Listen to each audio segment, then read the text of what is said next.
Thank you, Wolfie. Yeah, that was pretty good. That was perfect time. That's timing. That's comedy. Oh man! So speaking of comedy, real quick, one Uh-oh. of the guys who did stand up around here about the time that I started Yeah. was on Jimmy Fallon last week. Neat. Huh. Yeah, and he killed it. It was really funny. Anybody You wants killed to Jimmy look it up? Fallon? No. Because Anybody he that looks like wants a prey animal every time I see him. well, I think that's because he is. Anyone who wants to see it, look up Jordan Fisher. He's on the video's on YouTube. It's Jourdain, Jordan Fisher. He's funny as hell, and like I said, he's a local boy. He even told a joke about Greensboro, North Carolina, and someone cheered, and he was like, "Nah." And it was pretty great. But it was so good to see Jordan. Ow, damn it. That was my finger. To see Jordan actually, break into the late night stand up. It was pretty awesome. Nice. Yeah.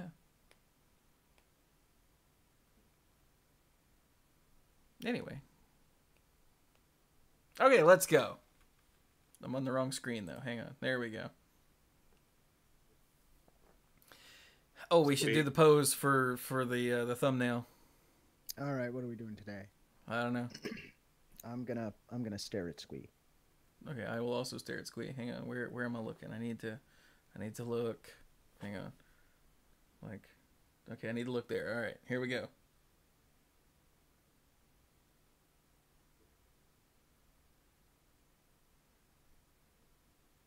Okay, that should work. No, not everyone dab Pinball Witch. I'm really tempted. In a time capsule from when the world didn't suck. I'm really tempted to time you out for 1 second just so that message disappears. for a while, the little artist model back behind me was dabbing, but now it's doing a touchdown. So that's not the same. Correct. All right. Why it's allowed. Oh, did I look disgusted? I don't care. We're using it. Okay. Well, I was looking at Bill like that because it's his fault we're starting so damn late. There we go. Yeah, that's all fair. I was disgusted. Yeah, we'll go with that. Entirely my fault. But and look, Cluze is about to pass out as it is. So let's get going. Yeah, here we go. I'll try and yawn. Yeah. I'll lean away from the mic when I yawn. Okay, here we go.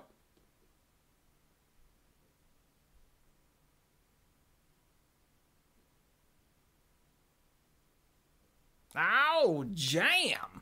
Hello, everyone, and welcome to another fun-filled episode of Monday Night Magic here on twitch.tv/themanapool, where all episodes of Monday Night Magic are now live streamed. Ooh. Dun, dun, dun. Schmancy. All right, on the internet. We might be sort of monstering through this episode quickly because, one, we have 2 weeks, not really, worth. Excuse me. No we have 2 dying. weeks worth of stuff to do, but one of those weeks doesn't really count, and because we didn't record last week because there wasn't enough. And then we are starting this episode like an hour and a half late because Squee was stuck at work. So yeah. So rapid fire. I'm Chewie. Hi. Over there is Squee with the hat. Hi. And way over there is Cluze with the hoodie. Hey. I'm Chewie. Yeah, you are. Have a hat or a hoodie. Good adjective. I could put on my home invasion beanie here that I wore during the last Messenger stream. Hey, if you start changing what you're wearing during this, it becomes a roguelike stream. You gotta be careful. That's true. So let's just throw that away. I don't want to die just I've yet. already done a roguelike stream. I'm good. I mean, it may be my life, but still. So, last week we did not record because there wasn't enough to warrant a full episode. So, yeah. And Cluze has suddenly moved to South Park, Colorado. Well, I've got this hoodie. We're gonna put it on. Unfortunately, the headphones make it kind of flare out here, so it's got. No, that's what makes it work. It's okay. This is gonna be the picture that shows up on the news later. We get it. I have a small manifesto I'd like to go ahead and read while we've got the show. It just says no blue. What could it mean? It does say it a lot. On 60 minutes. I mean, a lot. Anyway, okay, so last week, here's what we missed. All right. There was a Grand Prix. It was in Warsaw. Yeah. Eduardo Zachkalik won the whole thing. It was limited, so Yes. this is 1,823 people playing limited. Did you say? Wait, what was that number again? 1,823. Holy crap! A lot of people. Wait, is that right? Well, the thing on the first page says 1836, but when I pulled up the final listing, it was 1823. So I assume 13 of them moved to Australia and died after round 3. Drop bears. That's how they get you.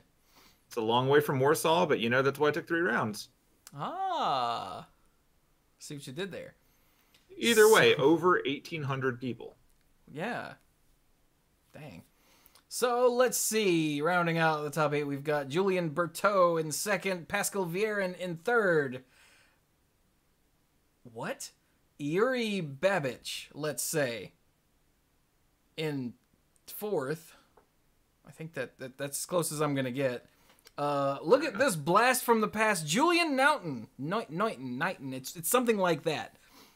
In fifth place. He's hang on, let me click see profile. Wasn't he like the world champ? 2004 world champ, 2016 world champ. Yeah. And he made the top 8. Damn. Does well in election years, apparently. Right? Okay, 6th place, Johan Wallner. 7th place, Hans Karam. And in no place... Oh, because he was DQ'd. Christian Sable. Yeah. It's like they don't know how to change the interface, so here you go. Whoops. Well, they didn't get a picture of the other guy, so... Yeah. What was that? That was Cody Buckawing, subbing for the 6th month in a row. Why, thank you! Welcome back to the pool. Yeah, so there was a DQ... and here's the statement, as you can see on screen. In his quarterfinal match against Julian Berteau, Christian Sabold, something like that, was just... And Wolfie just subbed for 6 months in a row, too. Nice. He was disqualified from the tournament. Head judge Jürgen Bert, I think is something like that, explained the situation. Ahem. He was disqualified for misrepresenting the game state in a way that would give him an advantage. To be more exact, my judgment is that he tried to gain more information from his opponent while deciding whether or not to counter a spell. Basically, by first making his opponent believe that the spell was going to resolve, and when he had more information, go back to consider his options. So that's a big no-no. But they don't just DQ you for that the first time, right, Cluze? It depends entirely on how the judge at the time interprets your behavior. So if it looks like a thing that you did like accidentally or carelessly, they may not disqualify you on the spot. If it looks like you're like doing it on purpose, yeah, you're probably done for the day. Really? Yeah. I figured that would be like a game loss or something. Like, because a DQ for a first offense. See, now, it makes sense, but it seems a bit much. Yeah, well, the world of professional REL. Well, that's certainly part of it, but I'd have to go look up exactly what this falls under, but it's not good. Well, yeah, that goes without saying. It is not good. I mean, this is borderline cheating. No, I don't think it's actually borderline is the issue here, which is how we just end up with the straight up, yeah, you're done. Here's a piece of paper. We're gonna have you fill some stuff out. Okay, well, there you go then. So yeah, that's why he has no name or no place or prize winnings listed here. Cause whoops. But yeah, so that was Warsaw. That's all we got. Yep. Okay. The other thing that we didn't talk about last week was the artists boycotting Magic Fests. Yep. So first things first, remember, in the role of Grand Prix, we now have Magic Fests. The understudy. Well, sort of. as a recap, the entire weekend is now called Magic Fest. The tournament itself that we used to call the main event is now called the Grand Prix. Okay? Okay. Starting with next year. Meh. But apparently, Magic artists who come to events are being treated as vendors rather than guests. Which means and the difference to that is vendors pay to be there, guests are paid to be there. And we lost Cluze. Oh no, I'm here. He's just hidden. Oh, okay. I'm trying to fix a camera problem. Hidden behind his penguin. He feels safe it's a there. panda. It's a panda. It's a puma. But hidden behind his puma. Gotcha. Yeah. Hidden behind his domesticated drop bear. Ha! That's not possible. Not a thing. That's silly. Anyway, there's a difference between guest and vendor. Yeah, and the difference is, like I said, vendors pay to be there, guests are paid to be there. Yeah. And so yeah, they're being treated as vendors. Just a blanket treated as vendors. Whether they have, stuff to sell or not. If you're an artist at a Magic Fest, you're a vendor. Yeah. And for those that don't know, a puma is another word for a mountain lion. It's a Chupa-Thingy. It is not a Chupa-Thingy. Yeah. Mythical creatures. Yeah, so basically, if I could paraphrase, can I paraphrase this this statement about the whole Sure. artist thing? 'Cause I had to explain to my wife the other day what was going on because she just heard about it. Back in the day, long ago, when artists were invited to a GP, they were actually invited to the GP. They were often given hotel sponsorship. They had a table.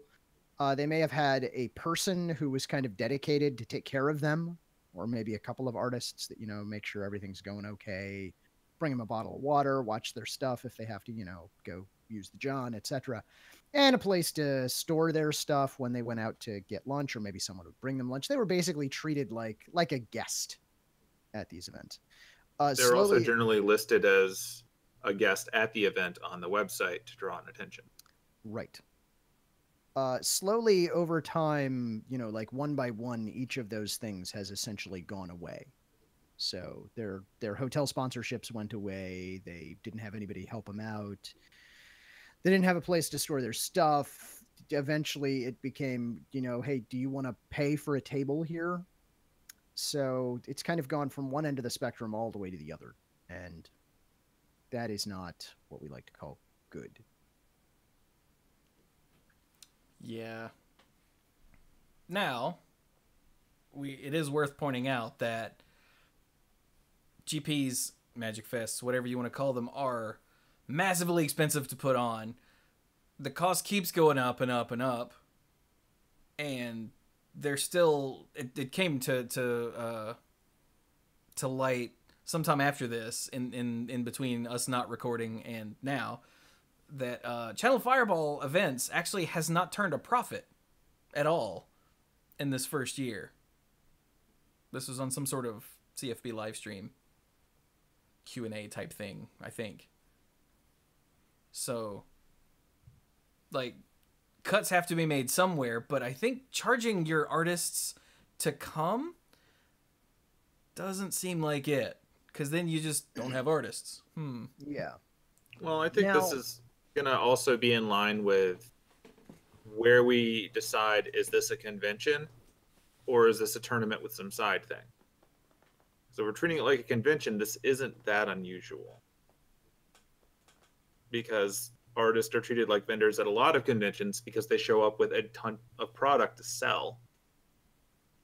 And the line is usually drawn with, are they listed as guests, in which case they're a draw to the event and they get treated accordingly, or are they people who have done things that people might want to buy?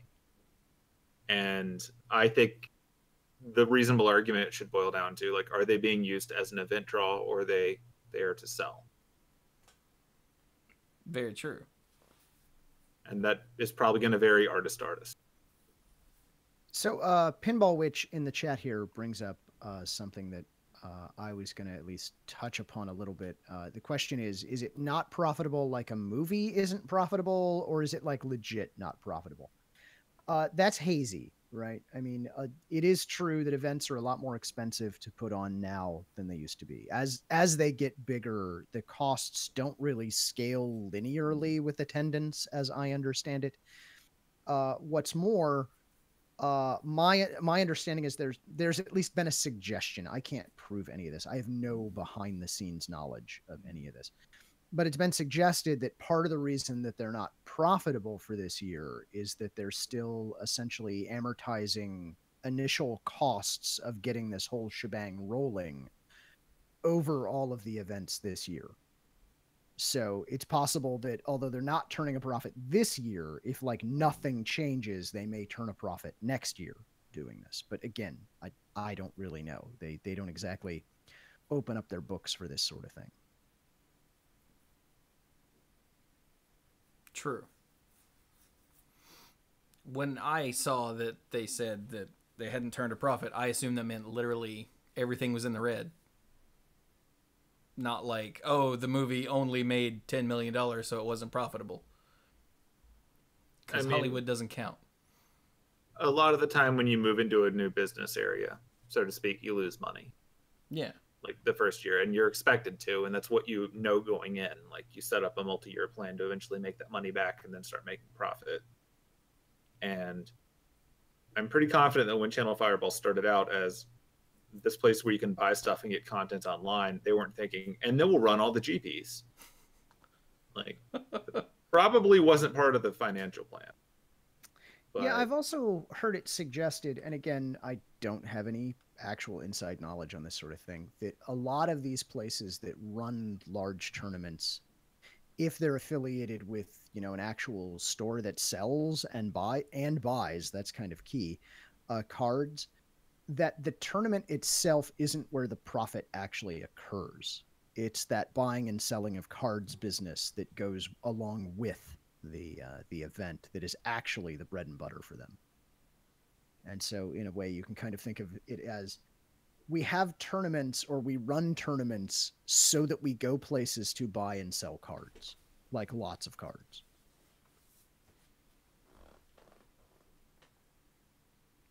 All right. So the whole point of this is there is, I guess this is technically an open letter to Wizards of the Coast, signed by something like, what did I say earlier? 33 artists now? That sounds right. Yep. Yeah. So, and I expect this to grow, honestly, unless Wizard starts writing lines into their contract about not being able to boycott Magic Fests or something stupid like that. But okay, that's what we didn't talk about last week. Yeah. Oh, Great. Also Ultimate Masters came out, but whatever. I mean, wait, did it come out? No, it was fully gallery? revealed. Yeah, the product comes out this weekend. Okay, it's this weekend, right?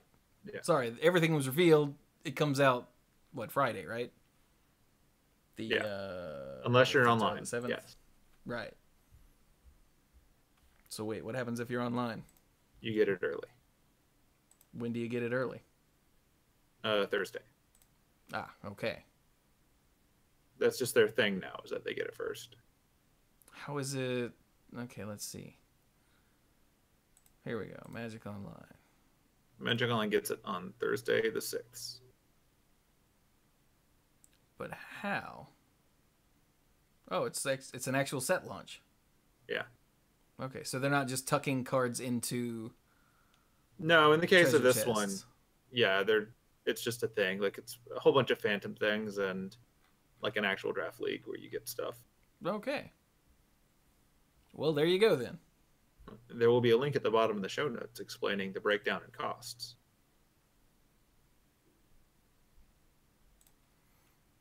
All right. And yes, Rastakhan comes out tomorrow. So I'll go ahead and get this out of the way now. Tomorrow, starting at like 1 or 2 in the afternoon, I will be opening a gazillion packs of Rastakhan and Rumble and Hearthstone on stream. Oh, okay. So come hang out. Yeah, that's the new Hearthstone set drops tomorrow. Gotcha. All right. So is that everything from last week? I think so. Done. Yes. Okay. So for this week, boom, here we go. We had Events. 2. Do what? Events. We had 2 GPs in Shizuoka. One was standard. How many people were in that one? 1,960. 1960. It's a good year. Or something. It's an okay year. It's an okay year. All right, so who won this? Atsushi Nakashima won the whole thing playing Golgari mid-range. Right, because standard. Okay. I was like, I haven't seen this, but nope. Legacy's the next one. That's right. Yeah. All right. In second place, we have Takuya Natsume playing Selesnya Tokens. Ooh. Complete with a Johnny Adversary of Tyrants. Gotta love it when that happens. Ooh, and Tristani. Yay! But we have seen these decks before, so let's keep going. Third place, Toshihiro Saida was playing Jeskai Control with your Teferi and your Niv Mizzet and your Crackling Drake. Fourth place, Ryota Shimazaki is playing a more different Golgari mid-range deck with main deck Carnage Tyrant, which I know makes Cluze happy. Ooh, that's got a lot of good words on it. Oh, hey, Yeah, there's a does. Chupa-Thingy. It is a Chupa-Thingy. Look at it. Oh my god, it's not a Chupa-Thingy. Chupa-Thingy. looked at it? That sounds terrifying. It's not. It's not a Chupa-Thingy. All right, in fifth place. Okay, sorry. What was I saying? Not a Chupa-Thingy. That was.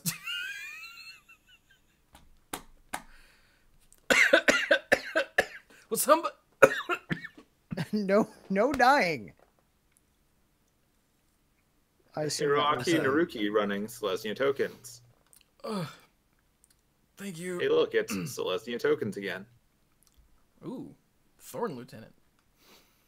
Okay, thank Fallen you. Lieutenant. And sixth place, we have Kazuya Yokota running Golgari mid-range. Detecting a trend here. Seventh Look at place. that Karn. Oh god, what did I do? I clicked on his name. Why did I do that? Why would you do that? Wait, Because no. you saw the Chupa-Thingy and went the other way. Dang it, it's not a Chupa-Thingy. Masayasu Tanahashi in seventh, running Golgari mid-range. Okay. And in eighth place, I clicked on him again. It's Yoshitsugu Aoki running some deck. Who knows? Boros aggro, man. Oh, there we go. Yeah. Ooh, got some Dire Fleet canceled in there. Yeah. Oh, now I'm sad. Are they just going to lift all of the Netflix shows and drop them onto Disney's new thing?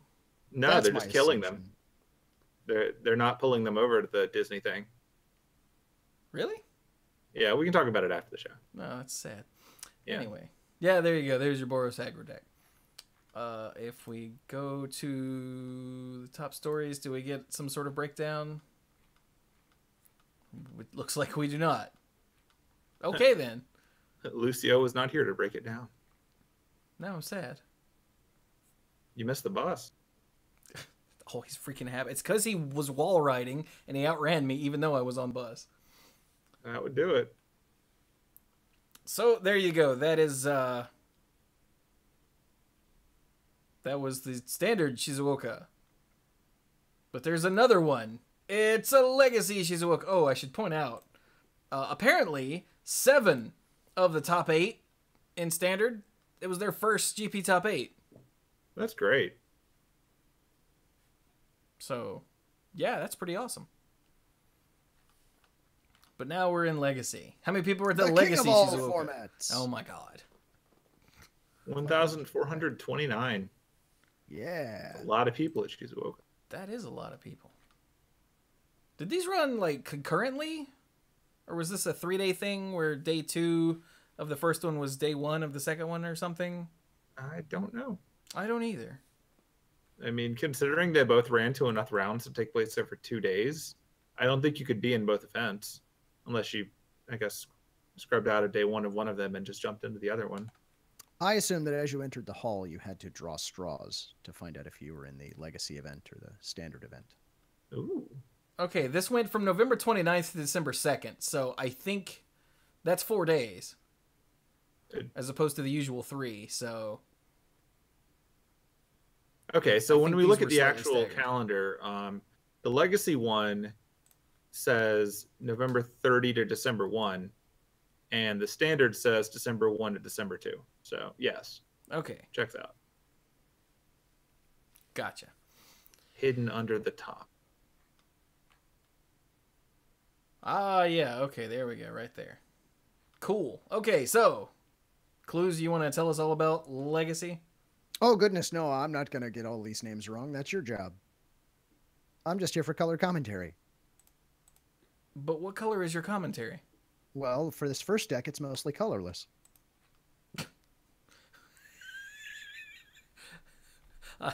See, that's what we call a straight delivery, folks. That was... See, it's... And it was so snappy that I just It's an didn't... Eldrazi Stompy deck, and it's perfect. That just worked out so well. How did I get back here? I must have hit the mouse so hard that I hit the back button. Okay. All right. Toruya Kakumai came in first place with Eldrazi Stompy. With Eldrazi Stompy, that's right. There we go. I mean, there's an Urborg in here, so I guess technically everything's a swamp. Part-time swamps. It's part-time swamps, yes. But it's not a Chupa-Thingy. It is not, but it is part-time swamps. Correct. All right. In second place, Hiroyuki Kaga. Kaga is running Red Prison. Yes, the deck formerly known as Dragon Stompy, ? Or at least so coverage tells me that this is the newest evolution of Dragon Stompy. Now that we have goblins, good God-fearing goblins. We didn't need dragons, we've got goblins in here now, so... Is it through the power of a bridge? It is... Sure? I mean, you're not going to have cards in your hand in this deck, so I think the Ensnaring Bridge probably works pretty well. This is true, yes. Ensnaring Bridge is good for that. Rabble Master and War Boss together. Whew. Yes. That's kind of sick. It certainly is. You get to pick your turn 3. Just kidding, they're spirit guides.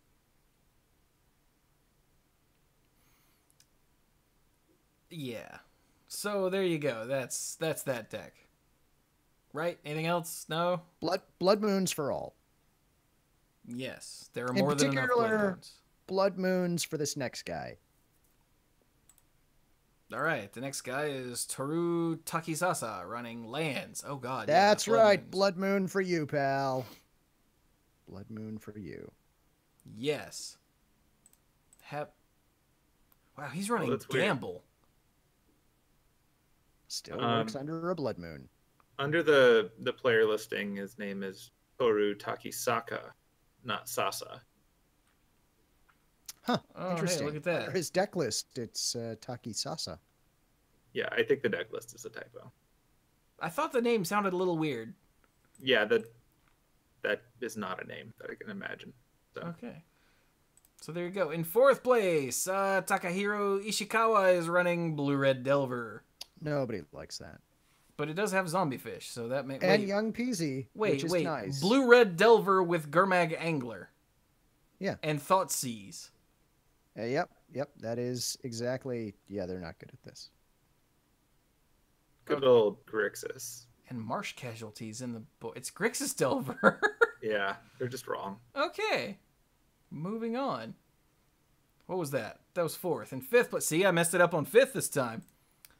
On fifth place, Akihito Shiota is running a white-blue Delver? What?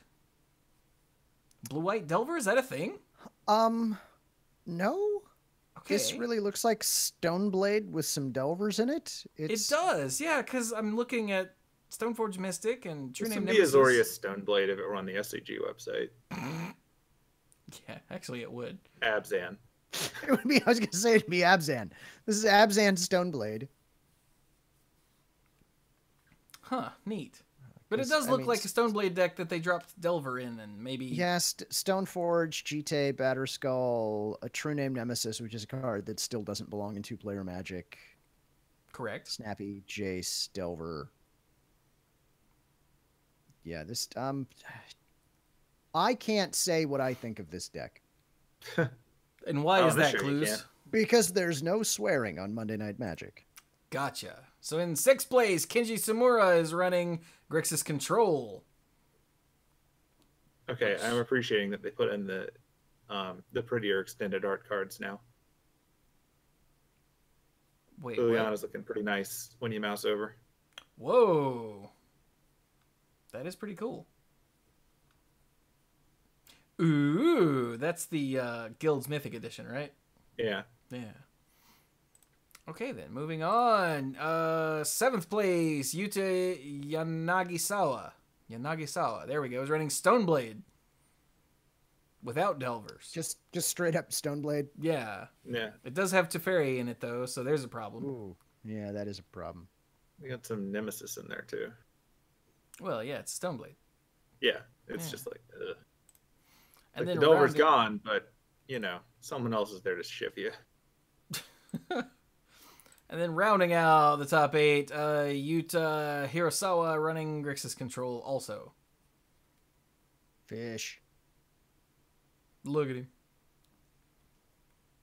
Something about a 5/5 that costs a black is pretty good. Yeah. Yeah. So, okay, there's your top 8. Did we have any sort of... Oh, we do have a breakdown. Oh, So good. if you go to the top stories, here's what we have. We went to day 2, so round 9, beginning of day 2.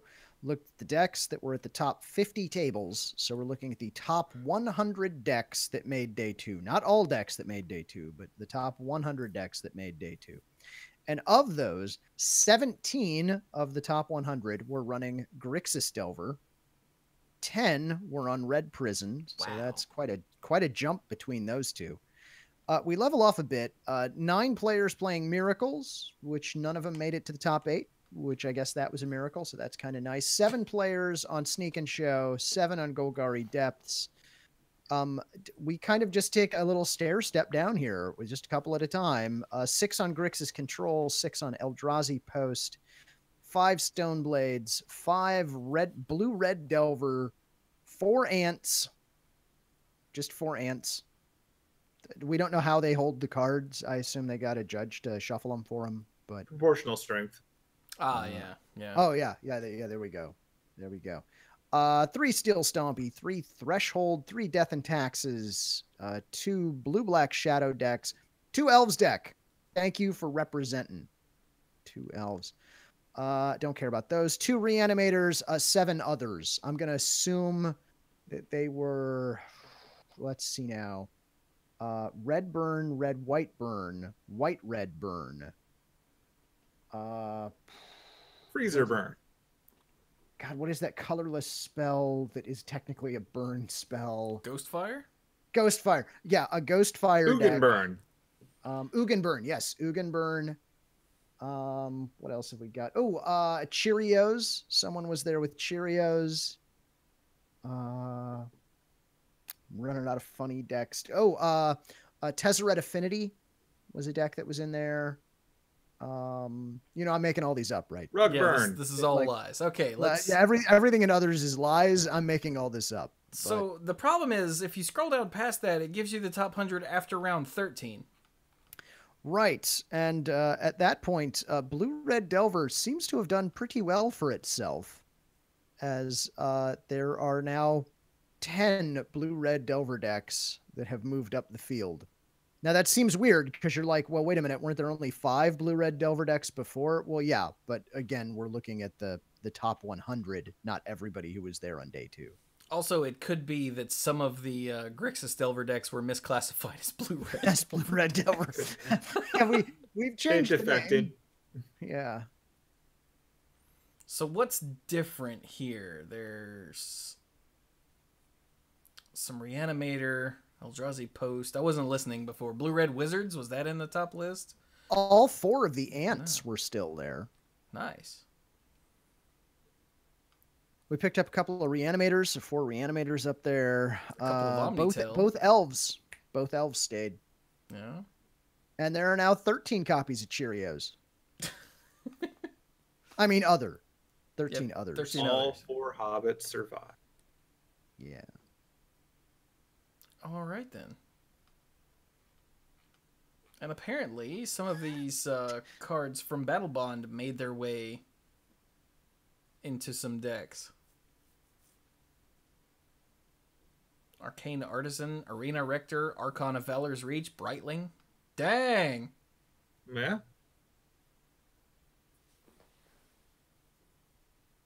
I mean, most of the Astroslings do well.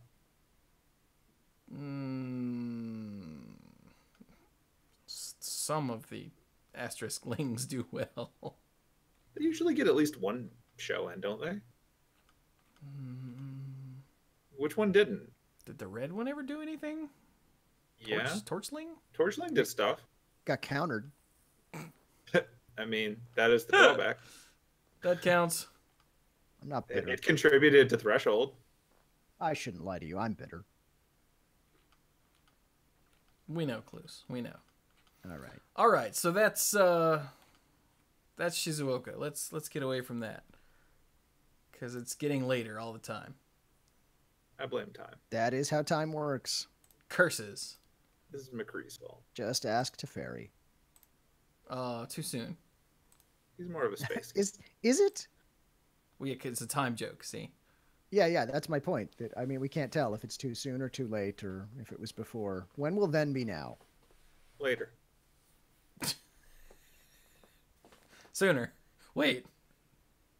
Before. Okay, you? It's not a Chupa-Thingy. All right, so let's go to, where is this? The SCG event in Baltimore. Maryland. That was a modern open. Yep. Meanwhile, in Baltimore. Thank you, narrator man. Okay, how many people were in the modern open? 579. Not bad. Yeah. Where Ross Merriam took it all down with the Is It Phoenix deck. All right, and is this the deck that I'm supposed to be looking at? Somebody in the chat earlier asked me if... Yeah. Is this it? Yeah. I don't know. Yeah, I think this is it. Let's go take a look at this deck list. All right. I've been told to be on the lookout for a deck in Modern that it might be Cluze approved. So let's see what we got here. We got Arclight Phoenix. Okay. Yep. This is a red Phoenix. I like this a lot. This is a Crackling Drake. A little blue for my tastes. Taylor Swift Spirit, great. Thing in the Ice. Oh, that is way too blue. Like, way too blue. But when you cast burn spells, it breaks out of the ice and is a great big thing that kills people. It defrosted. Well, okay, that's fair. Let's take... Okay. All right. From a creature standpoint, these creature things over here are okay. Yeah. They're okay. Yeah. Let's take a look at the spells. Gut Shot. I approve. Is it Charm? Does 2 damage. Things. It does 2 damage. It also draws cards and discards them, so it's red. It lets you rummage. Okay, all right. Yeah. Lightning Axe. Totally on board. Lightning Bolt. Oh, yeah, of course. Come on. Manamorphose. I mean, it's got the magic words, and it doesn't have blue in it, so... Yeah, but are you looking at this Opt? Thought Scour? Oh, God, that art is horrible. Chart, of course. That's a whole lot of red cards that just take a little work. Faithless Looting? Okay. That's Serum... I don't know. I don't think this is the deck I was supposed to be looking at, though. I don't know. Can you fix it with an Alpine Moon? I feel like... Can you fix it with 2 Alpine Moon? The Alpine Moon does help. As does the Anger of the Gods. Okay, so this gets I guess it's okay for now from Cluze. That's what it gets. And then there's surgical extraction just to take away the goodwill. Yeah, I'm not looking at that. All right. So that's first place. And then in second place, we've got a mono red phoenix, which is This goes is sounding by a better. different name elsewhere. Let's take a quick glance at this. I promise it'll be quick. Arc-like Phoenix, Bedlam Reveler, Swift Spirit. Yeah, love it. 17 mountains. 1 Ramanop runes. Okay, like it. And then just burn. And risk factor. Oh, God, look at all the burn. And looting. Beautiful. Beautiful. Eidolons in the board. Oh, let's move an Eidolon to the main. Although that's going to hurt us a lot, isn't it? Let's keep the Eidolon in the board for now. You're right? Okay, good choice. Good talk. Maximum velocity. Good talk. And you've got the 1 maximized velocity because that gets you 2 spells for your Arclight Phoenix. Yeah. Pump All that right, prowess. So that was Jeffrey Carr in second with the Mono Red Phoenix. We've got Joe Blizzard, who sounds like a made-up person that you blame things on in World of Warcraft. Oh, Yeah. I thought he was a mascot for Dairy Queen. I assumed that he was a DC character. Okay, so these are 3 takes that are all accurate, but instead, this is Joe Blizzard playing Azorius Control in third place, which is the deck you'd think it is. Yeah, okay. Yep, I see no reason to look at that. Let's see. In fourth place, we've got Max Medeiros running the Grixis Death Shadow deck, which is the Death Shadow deck we all know and love. Or no. Fish. In fifth place, Max Schrantz is running Jund. Jund him out. Definitely gets points for the name. Max Schrantz. I like it. But it's definitely totally Jund. Look at how Jundy that is. Oh my god, it's Junding me from here. Quick. Won't you Jund of the children? Hey, that reminds me. I saw Bob over the weekend. Like Bob do something? Or Bob the Killer Goldfish? What? No, like Bob Mayer, like Dark Confidant. Like Bob. Like the the actual Bob. He was Oh, gotcha. He was at PAX Unplugged. I didn't get a chance to talk to him, but I saw him there. He is a very imposing presence. He is. Yeah. I'm sorry. In sixth place. Yes, in sixth place, Seth Manfield is playing Jeskai Control. I almost said that the other way around, but since it's Jeskai Control, it might be playing Seth Manfield. You never know. Could be.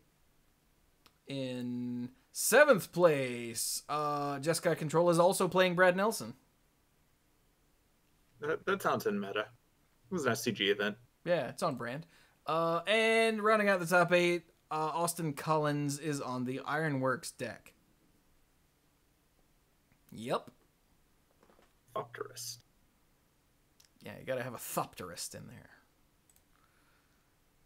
Looking further, we've got more Death Shadow, Bant Spirits, Mono White Martyr.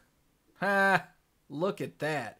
Ranger of Eos. Oh my god. A little bit. Sarah Ascendant Squadron Hawk.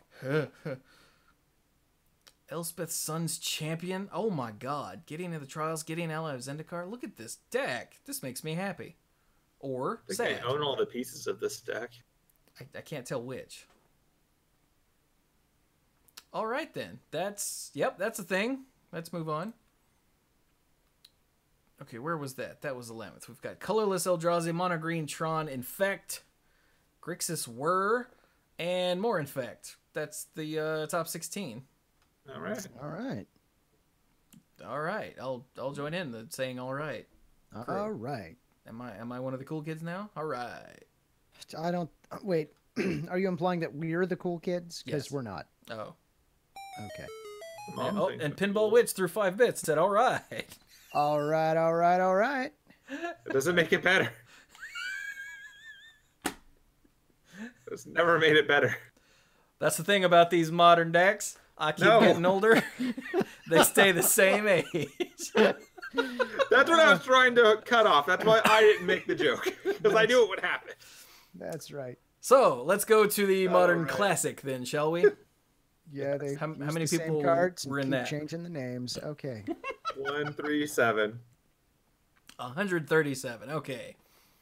Wait, look at... Okay, already looking at the top 3 deck lists here. I'm like, what? Yep. Hang on, I'm just gonna open all these up real quick. All right. Okay, so Aaron Sanford took first place with Runaway Red, which is the mono red deck that we looked at before, except it adds Runaway Steamkin and Soulscar Mage. Maximum comedy. So it's got Arclight Phoenix, Bedlam Reveler, the Steamkin, and the Soulscar Mage, and then a lot of burn and card draw. I appreciate the one snow covered mouth. Well, you know, just in case. It's fun that way. Yeah. Oh, Stormbreath Dragon. Look at him. What? I'm sorry. I was looking at the next deck. I got ahead of you. like, I'm there's sorry. not a my Stormbreath. apologies. I can't look at him. my apologies. I thought right. that was in the internal monologue. It was not. Cluze forgot to switch off there. In second place, Eli Brooks is running the Gruul Land Destruction deck. Oh, Stormbreath Dragon. Look at that. Oh, hey, look, Stormbreath Dragon. I'll be damned. And Carnage Tyrant. Wow, that's not a Chupa-Thingy. It's totally a Chupa-Thingy. And the Lone Inferno Titan, because why not? But yeah, this is the deck that uses Blood Moon and Wanvuli Acid Moss and Primal Command and Stone Rain to Stop you. Yeah, to do terrible things to your opponent. Yeah, if you're only going to use one Titan and it's not Primeval, use Inferno. This is the deck that throws a house party in your house and you can't stop it. Pretty much, yeah. Okay. So then in third place, Nadhir Tabash. Not Nate. I used to know how to pronounce that, but I have forgotten. It's playing the Goryo's Vengeance deck. You know the one with Goryo's Vengeance in it. Makes sense. Yeah. Oh, World that Spine Worm. one. Yeah, World Spine Worm, Yeah. Borborygmos Enraged, and Brand. There he is. Yep. Okay. So that's weird. Okay, here we go. In fourth place, things are settling down. We've got the blue-white control deck. Yep. That's Robert Cedar. Fifth place, Grixis Death Shadow by Akil Vaid, one of those. Yep. This is the deck we all know. Moving on. Steven Puzio in sixth with Mono Green Tron. Yeah, okay. Things look like they've calmed down now. Mario Martinez with Golgari Midrange in seventh. Yep, that makes sense. And then Brian Hawk in eighth with Elves. Yes, Elves represent. Oh my goodness. Look at that. There's not Elves? Elves Elves of Deep Shadow are in here. Yeah, they are. Look at that. And a full 4 Shaman of the Pack. There's not a Stomp dude, the big guy. Whose name Craterhoof Behemoth? Yeah, that's the one. Oof, Yes, oof. there's not a Craterhoof Behemoth. No, this is Not an elf ball. This is Azuri Elves. Yeah, it is. It's like the traditional elf deck. So it's like vomit out a gazillion elves and win with either Shaman of the Pack or Azuri. Yeah, we're actually going Yep. to kill you with the elves. Yeah. Not with their puppy. Their little puppy who kind of got big for his paws. They do that. Yeah, that's right. I called Craterhoof Behemoth an adorable little puppy. I mean, I agree with everything but little. So for those, I don't know if that sound came through the microphone, but something in my chair just made a popping sound. So if I suddenly scream and go flying out of frame, it's because my chair broke. Oh, I thought you were going to blame it on telekinesis. All right. Good to know. Yeah, I don't know what that sound was, but I'm a little concerned now. Okay, anyway, moving on. So that's the top 8. There was an affinity in ninth place. Let's see if it's actually affinity. Nope. Getting your hopes up there, buddy? Nope. Oh, I had high hopes. No, that's technically not affinity. It just looks like it. Nope. Just plays it on TV. Nope. Nope. No, it's a Metalcraft deck. Yep.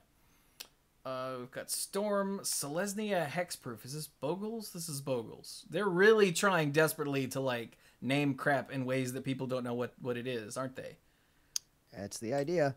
Good job, Star City. Titan Shift, Dredge, Golgari Midrange, Storm, and more affinityless affinity. Yep.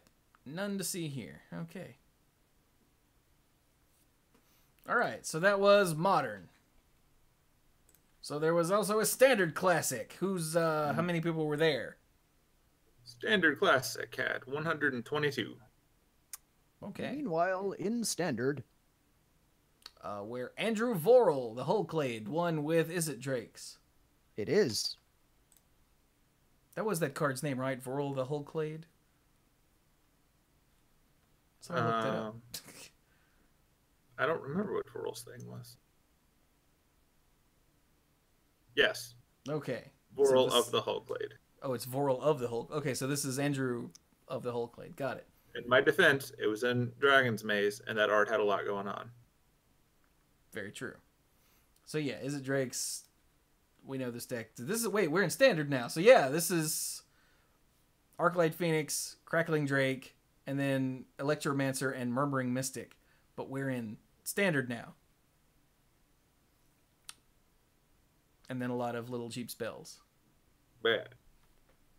So yeah, Arclight Phoenix, as we said a couple weeks ago, or several weeks ago now, has busted its way into standard and modern.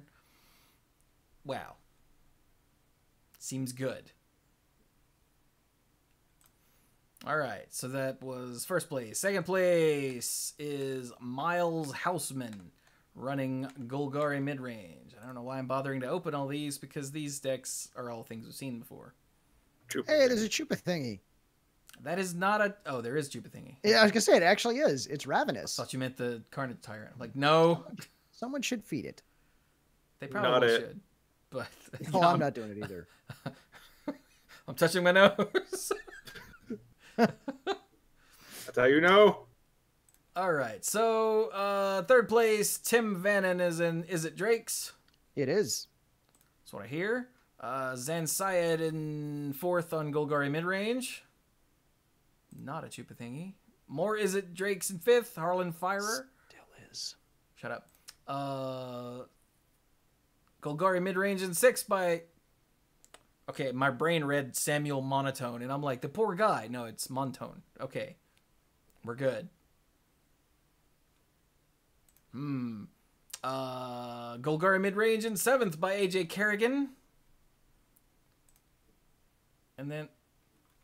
Okay, Mouse, work with me. Work with me. There we go. Nope. Stay on target. Oh, and look, we have the Boros aggro in eighth place again by Pearson Geyer. Few more seconds. You know it's Boros because the red's in the board. Yeah, I was Wow. going to say, I Yeah. keep waiting. I was scrolling down these cards one at a time, just waiting for the Boros to kick in. This is actually and the White Weenie main deck. This is the white weenie with, got a little bit of red in the board. Very little. There's not enough red. 6, 7 This cards. is a Boros wannabe. That's what this is. Yeah.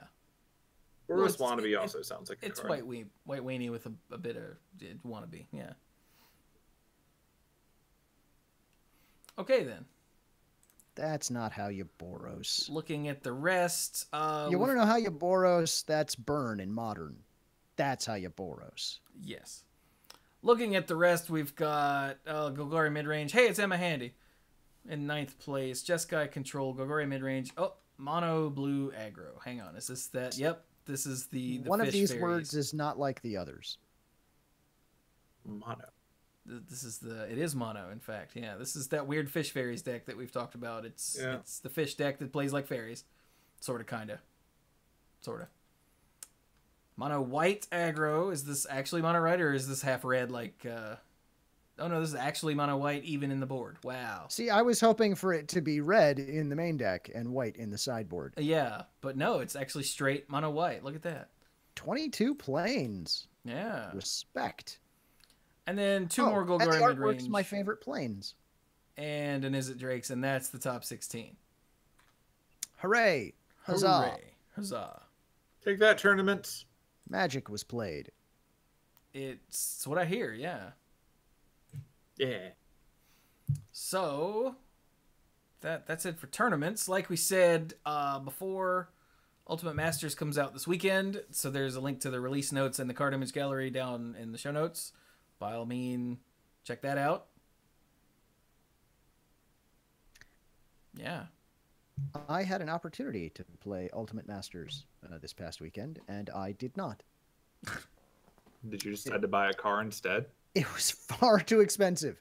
Yeah, so we were at PAX Unplugged in Philly over the weekend, and they were running some two-headed giant events because my wife and I Ooh, love that sounds very expensive. giant. But the only two-headed giant events they ran all weekend were Ultimate Masters two-headed giant. And it's like, well, that sounds really expensive, doesn't it? And the answer is yes, it's $60. And then you're like, oh, is that per team? No, that's per person. We'll find something else to do. You get how many packs? Like 8? 8. Yeah. Yeah. Yeah. I mean, you save $20. Asterisk. Yeah. It was not great. If I'm you are sorry, at an event this weekend and you're actually doing this and someone opens Squee, I just want you to go, ah, for me. Don't tell them why. It'll be great.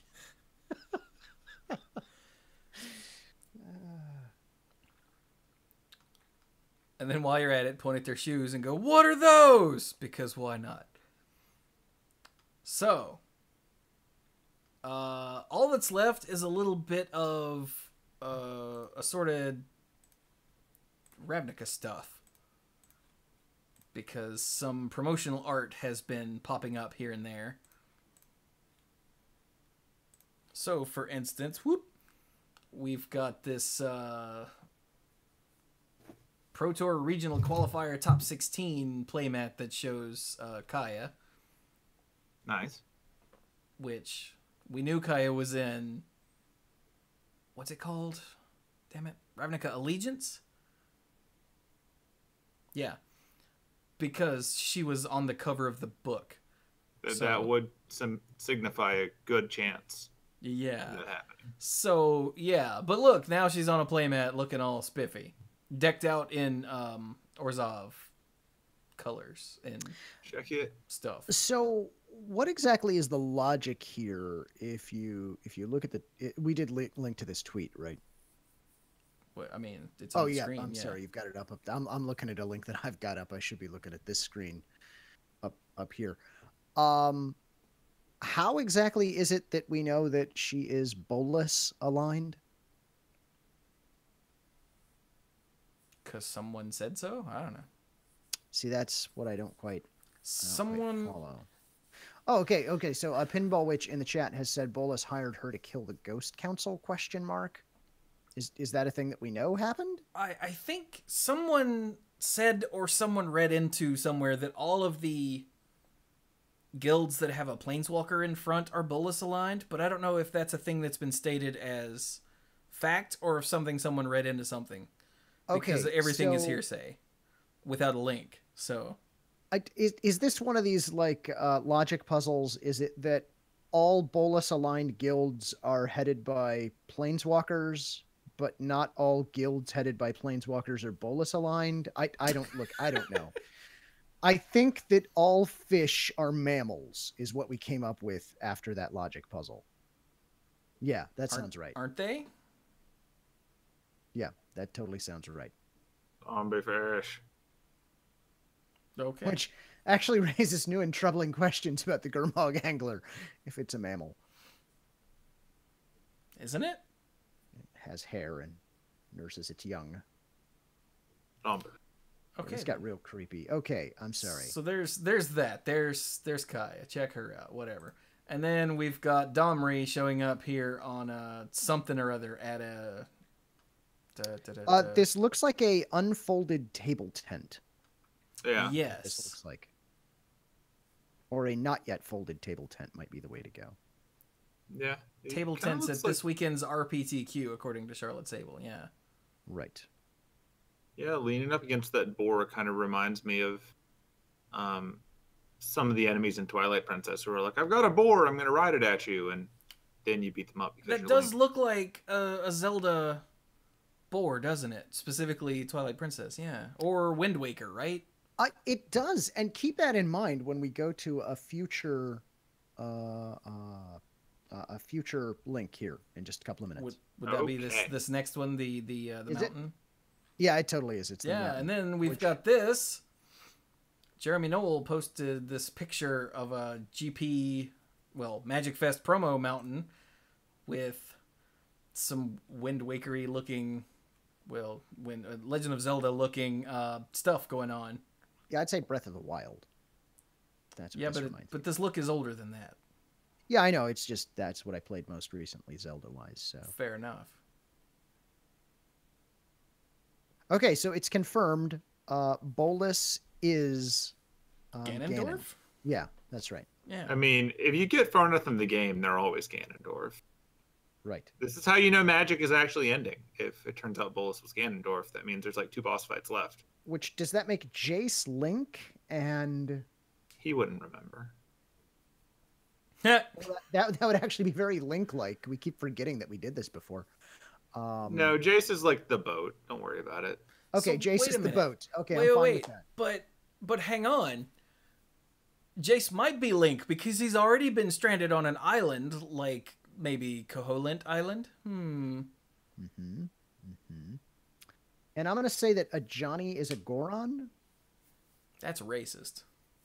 Okay, I tell you what. There's a way to figure this out. What we're gonna need is we're gonna need to go to Pottery Barn with the Planeswalkers and wait. That's how we figure it out. First one That's to just start science. smashing pots is Link. That is science right there. Okay. It was Tybalt all along. Playing the long game. So yeah, but the art on this promo mountain is really neat and hints at something. Obviously, we don't know what, because why would we? But it's neat. Definitely getting the Twilight Princess Wind Waker vibe from it, though. Like, for real, though. Neat. Yeah, it was kind of giving me some Final Fantasy 15 vibes, but fantasy setting where you've got neat light up runes in the dark. So it all works out. Don't worry though, it's a promo card. It may mean nothing. That's also true. It could just be neat art that they had laying around. Yeah. I doubt it, though. They seem to be a little better about that.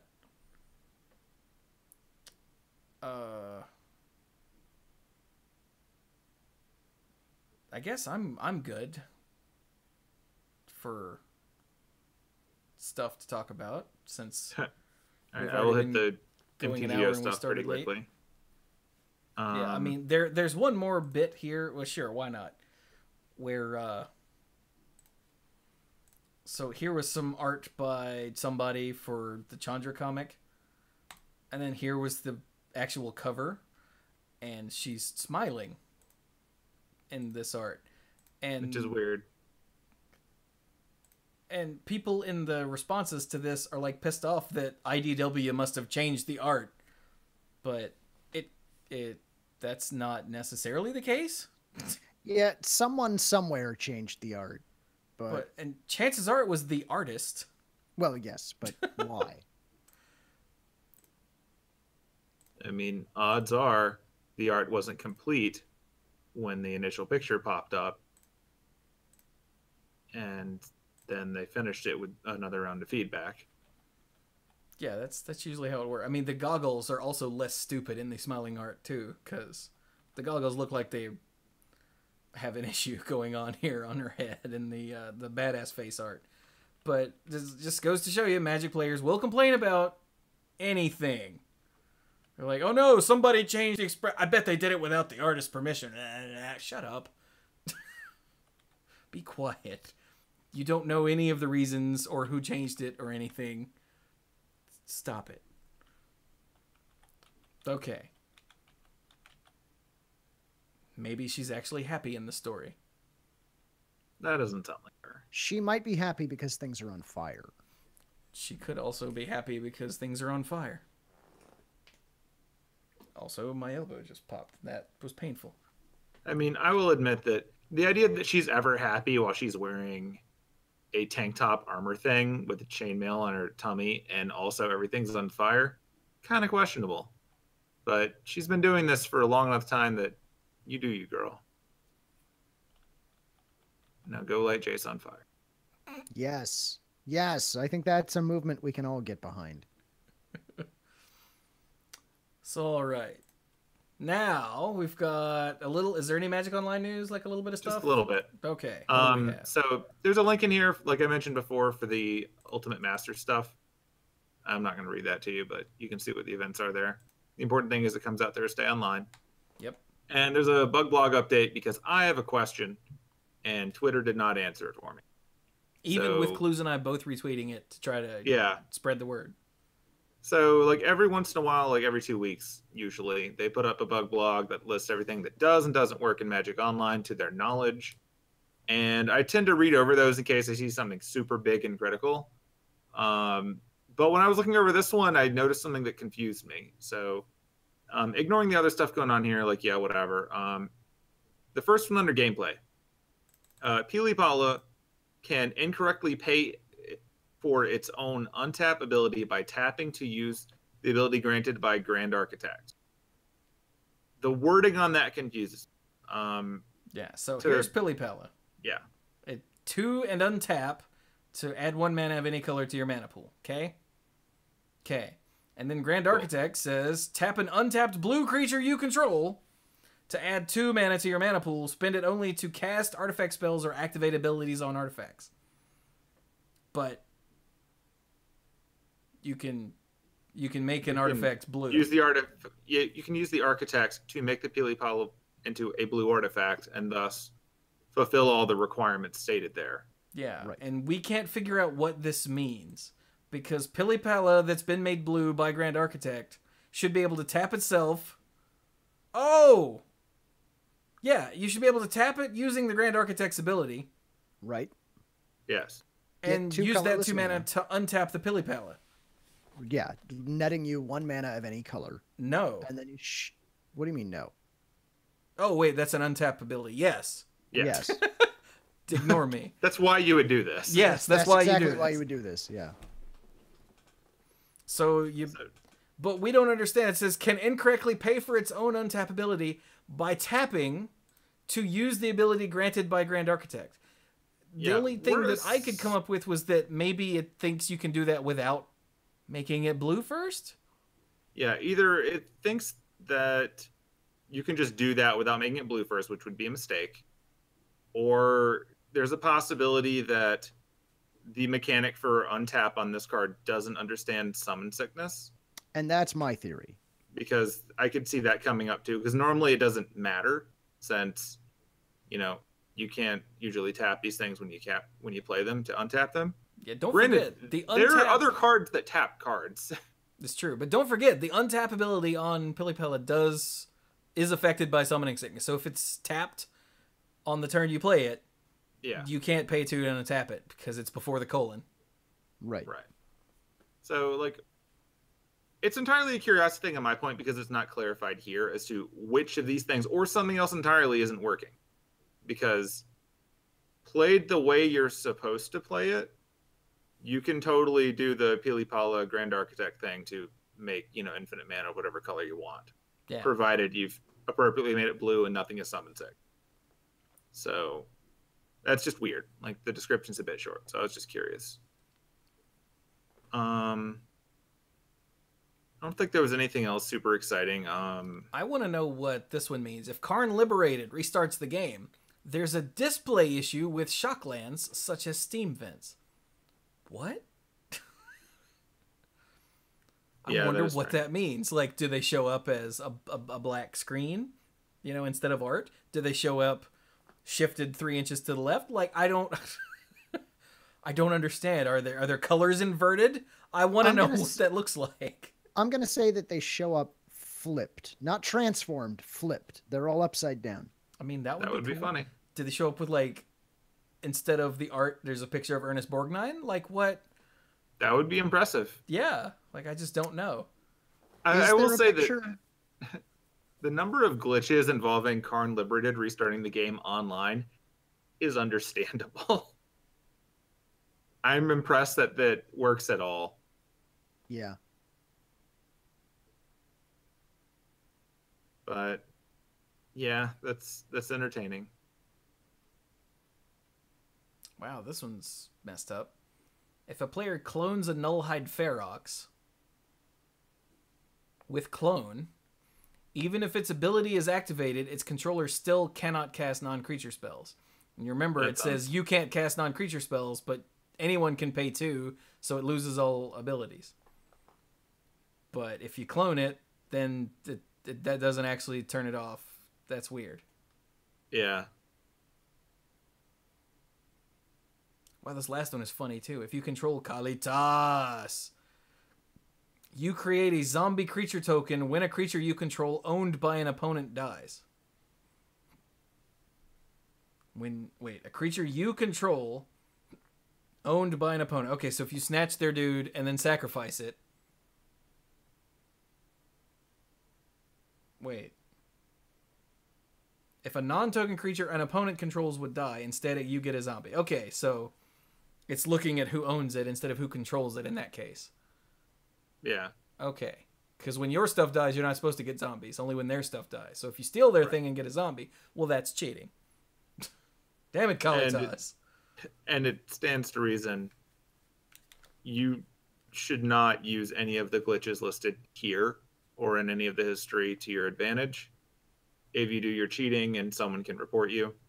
Likewise, if your opponent uses any of these things to their advantage, you should report them. I go over this spiel every time because it's really important for you to note that when we say cool or weird stuff is happening, that doesn't mean go do it. Like, this is not okay. They're just letting you know so that you're aware.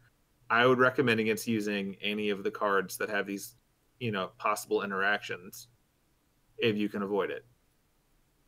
At least for right now. I suspect the Pilipala architect thing is probably going to be fixed pretty soon since it's relevant. I'm not sure how much of a hurry they're going to be in for fixing some of these graphical things or the really niche situations like the actual card clone and Nullhide Ferox. I don't think that comes up that often, and if it does, why? But it is what it is. So be familiar with the rules. Do not exploit them. Do not let yourself get ripped off. Yep. Oh, Pinball Witch says she found the official source for the Bolas Aligned Planes have Planeswalker leaders. But then she didn't give us the source. She put a colon, but there's no link Perhaps there. It may be inbound. Stand by. Or maybe the chat is not allowing URLs. No, it does. I turned that off. Okay. Oh, okay, maybe she was eaten by a Gru. Let's hope not. Wait, was it Drop Bears? Pinball Witch, are you in Australia? Get out. Get out. Goes for all of you in Australia. I'd say there's still time, but that's a lie. That is a lie. Have you guys seen the giant cow? Yes. Yeah, I've seen pictures of the giant cow before it was devoured by Drop Bears. Ah, here we go. Okay. All right. So it's actually in a Rosewater article. Okay, let's just do planes. Here we go. The 5 guilds that fell to Bolas would each have a planeswalker beholden to Bolas who would lead the guild. Boom. There it is. Beholden to Bolas. Yeah, beholden. That's a word you don't see very often these days. All right, then. Thank you, Pinball Witch. I've seen lots of people say that, but no one has ever told me where they saw it. Okay. So it came straight from the Rosewater's face. Just right out of his face. There's face. Right out of his. Off. Yeah. Sorry. Anyway. Okay then. So thank you, Pinball Witch. So, are we done? Think so. Okay. Huh. Hoorah. Huh? I was just Mumra. reading this Rosewater Oh. article. Sorry. Is he a Chupa-Thingy? Well, thank I you, Pinball Witch. We don't think appreciate you it. can ask someone if they're a Chupa-Thingy. Well, you can, but they'll probably just eat you. Is that like asking, are you a cop? Because you have to tell me if you're a cop. Does it work Also like that not with? true. Does it work like that with a Chupa-Thingy? Are you a Chupa-Thingy? Because you have to tell me if you're a Chupa-Thingy. All right then, gentlemen. How about we wrap it up? Yeah, sure. You could find me on Twitter at SqueeGoblinAbob. There's no Iron Goblin because it's probably still at work. Oh, Yeah. But since we didn't do an episode last week, I will say that I have seen Ralph Breaks the Internet, and in my mind, it's the reboot movie we never got. So I enjoyed it. It was fun. You know that they acknowledge that a lot of their audience is older because there are lots of references to the very early internet when they go into the old part, and that's exciting. So fun and nonsense throughout. That's going to be pretty much it for me. So go Cluze. All right. Hey, if you want to hear more from me, I'm at Lacluyze, spelled just like it is in the show notes on the Twitters. I tweet things sometimes, occasionally, every now and then, I guess. We're headed into the end of the year. For anyone who is in or around academia, finals are coming soon. So good luck to everyone taking and or giving finals. You can get through this. It's going to be okay. Deep breath. Let it out. Okay. Take it away, Chewie. by the way, Cluze. Yeah. Finals are coming up. Yeah. And it's gonna be okay. You'll get through this. Are you sure? Take a deep breath. Okay. Let it out. It'll be okay. Okay. Thanks. I needed that. I know you did. So, hello. I'm Chewie. Hi. Hi, Chewie. Hello. And I'm here to tell you about our Lord and Savior. I didn't have anybody funny. Chupa-Thingy. Not a Chupa. Not a Chupa-Thingy. So Tilde Chupa-Thingy. you can find me on Twitter at the Manapool. Basically everywhere on the internet / the Manapool. That's me. There's Twitter, there's Facebook. Those are the two. Twitter's really the important one. There we have a Discord server, the Manapool Discord server. You should join the pool. The link is down in the show notes, where we have lots of good conversations going about all kinds of stuff. And yes, over on youtube.com/the Manapool. I currently hate YouTube, but I've gotten a strike against my channel for the video version of the Manapool podcast, the last one, for literally no reason.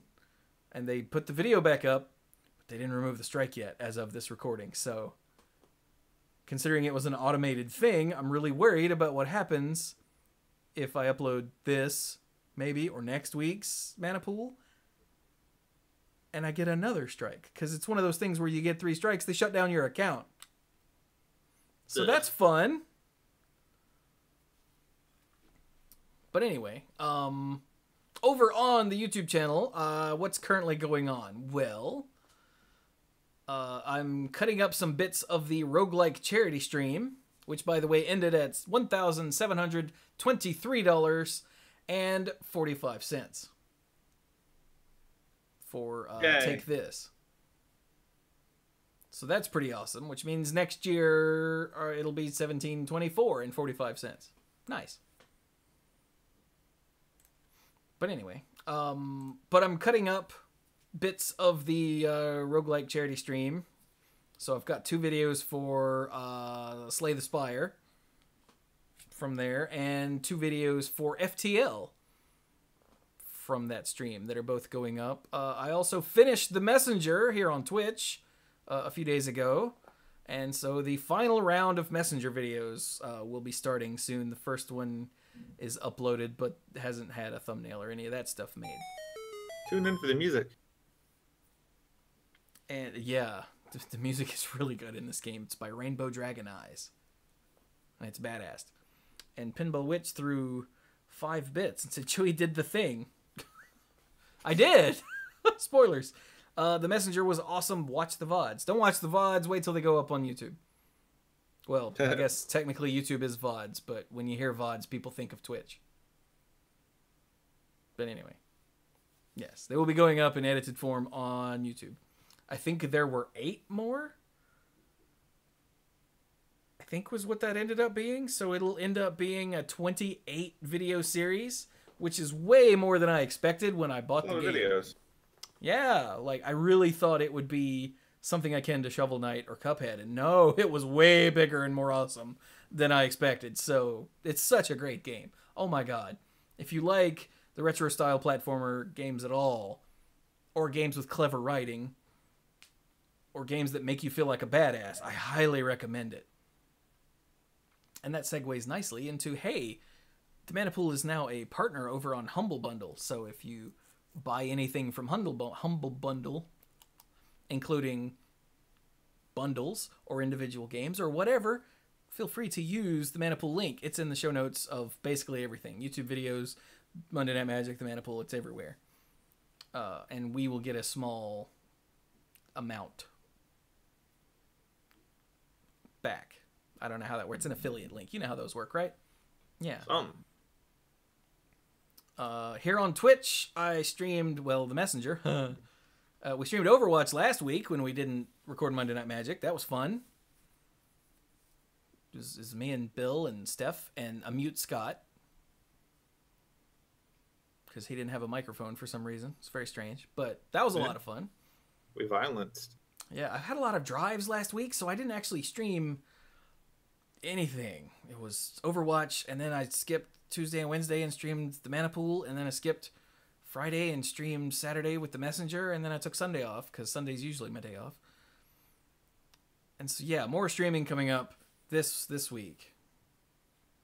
Trying to figure out what to play. It's a new month. I feel like I just finished the Messenger. I feel like I should start something, but I don't know what. And these two are no help. Do what? Nintendo? I don't currently have a way to do that, so no. Pizza Titan Ultra. That will be on the list. Yeah, it's still installed. It's a good game. But yeah, I haven't mentioned it on this show, but Nintendo lifted their hatred of YouTubers and content creators playing their games. Well, not their hatred. They stopped trying to take the money away from the people who play their games. So I no longer have to do what? Also nice. Yeah, so I no longer have to hate Nintendo, which is good, because I had a long, heartfelt Twitter thread about this, how Twitter was my childhood. No, how Nintendo was basically my childhood, and it really hurt to have to not care about anything they did because they wanted to take my livelihood away from me because they're bastards. But they're not bastards anymore. Yay! About that. Okay, all right. So yeah. So at some point in the future, I will be streaming. Okay, what were they? It was the original Legend of Zelda, Super Metroid, and Super Mario 64. Once I figure out how to stream all those, this will be a thing that happens. Oh yeah, and they'll be going up on YouTube. Oh yeah, because those are 3 games that mean a lot to me personally, and they're the reason that I started doing YouTube, is because I wanted to share my experiences with those 3 games specifically, and I couldn't because Nintendo wanted to take my money. Which, I don't make any money on YouTube. It wasn't about the money. It was about the principle. But will there be swearing in the clock level of Mario 64? The clock? Maybe? I don't know. I've played Mario 64 so many times that really nothing makes me swear too much. It was always the clock level for me because that was where the camera being bad. The camera was really kicked in. Yeah. But like, I played Super Mario 64 in Japanese. And 100%ed it in Japanese, which was, I don't speak or read Japanese at all, so that was. Then massive. Later you find out that in English there are clues to where those stars are. And then the U.S. version came out, and the old man got himself the U.S. version, and like the name of the star tells you where it is, and I'm like, you know how long it took me to find that? And he's like, yeah. This is the one where you shoot yourself out of the cannon pipe directly into that wall way over there, and then you get a star. Do you know how I found that one? By Because accident? in the end credits, it shows it to you, and I was like, "What is that?" Oh, But nice. anyway, that was so yeah. That game especially because I 100%ed it without being able to read a word of it means a lot to me, and it's one of my favorite Mario games. It probably is my favorite Mario game ever. So yeah. That's But fair. anyway, so that's what's going on there here at twitch.tv/themanapool at some point in the future. I mentioned the Discord server. So now over on patreon.com/themanapool, you can, well, sponsor Manapool Productions, you know, the Manapool Empire, as it were. Manpool. Manapool. If you are a lifeguard, you can become a lifeguard. If you're an uncommon lifeguard, you get a silver name in the Discord server. Ooh. And you get Manapool episodes and YouTube videos early. If you're a rare lifeguard, you get the early stuff, the gold name in the Discord server, and the odds and ends, which is all the stuff recorded before and after both Monday Night Magic and the Manapool that's uncensored and unfiltered. And if you're a mythic lifeguard, you get the early stuff. You get the odds and ends. You get the mythic orange name in the thing that I've already said 3 times. Discord server. It's late. And you get the sponsorship shout out on both the podcasts and on the end screen for the thingies, the Chupa-Thingies. Chupa-Thingies. No, not Chupa-Thingy. Damn it. The YouTube videos. Oh my god, it's late. I'm so tired. So, let me just thank our mythic lifeguards before my brain shuts down completely. Okay, here we go. I think. So we've got... Hang on, I lost the freaking... Damn it. So we've got Kim Ho, Andrew Hunt, and happy anniversary to Andrew and his wife today. Al, Paul David, that one guy who did that one thing a whole bunch. I don't think I'm going to be using that name. Team ULS How are you? Connor Kennedy, John Morris, Alex Gonzalez, new name, welcome. Jeff Spencer, Stuart Slaw, PJ McMullen, Sophia Brittain, Casey, Fayen Says, Danny Liao, Jason Doan, Cody Buckowing, Jake Jansons, Jason Kaus, Gothic Man, Brian DeLucci, Stark Maximum, here goes the chat, Keith Moody, John Parker, Violet Moon, Dan Holm, Bartle, Mike Millerburn, and the Beast Father, Aaron Goodwine. Now I'm lightheaded. So, yeah, that's a lot of names. I love you all because I quite literally could not do this full time without you. Literally. Not like the new meaning of literally that doesn't mean literally. I mean like the old meaning of literally that means literally. Right, Cluze? Right. Right. That But is anyway. literally correct. And chat has just recommended that I should pre-record the end slate each month. Nope. This is way more fun. So, are we done? We're done, right? So this has been Monday Night Magic number 633. Damn. Thank you all so very much for listening, and go play some Magic.